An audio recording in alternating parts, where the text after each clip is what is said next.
যার গুনাহ বেশি, যার পাপ বেশি, যার সওয়াব কম, এমন কেউ থাকলে আল্লাহর বাণীটা একটু শুনেন। আল্লাহর পক্ষ থেকে আমি আপনাদেরকে শুনাই দিচ্ছি কোরআনের বাণী, লা তাকনাতু মির রাহমাতিল্লাহ, লা তাকনাতু মির রাহমাতিল্লাহ। সুবহানাল্লাহ বলেন না রে ভাইয়া?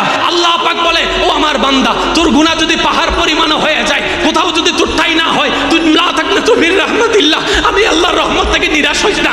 আশাটা করে, বর্ষটা করে, একবার আমি আল্লাহর দরবারে আয়, একবার আমি আল্লাহর কাছে আয়, একবার আমি আল্লাহর কাছে আয়, একবার আমি আল্লাহর কাছে আয়। যদি তোর গুনাহটা আসমান পরিমাণও হয়ে যায়, লা তাকনাতু মির রাহমাতিল্লাহ, আমাকে একবার বল, মা গাররাকা বিরাব্বিকাল কারীম, আমি আছি তো তোর রহমান, আমি আছি তো তোর রহিম, আমি আছি তো তোর গফফার, আমি আছি তো তোর সত্তার, আমি আছি তো তোর খালিক, আমি আছি তো তোর মালিক। লা তাকনাতু মির রাহমাতিল্লাহ। বান্দা কথাটা শুনে মনটা বড় হয়ে গেল। কিরে, 2 দিন চাকরি না করলে বেতন কেটে ফেলে, এত বছর আল্লাহর গোলামি করি নাই, তারপরে এই সুযোগটা আছে। হুজুর কি বলে একটু মনোযোগ দিয়ে শুনুই দেখি। এবার হুজুর বললেন, লা তাকনাতু মির রাহমাতিল্লাহ, ইন্নাল্লাহা ইয়াগফিরুজ যুনুবা জামিয়া,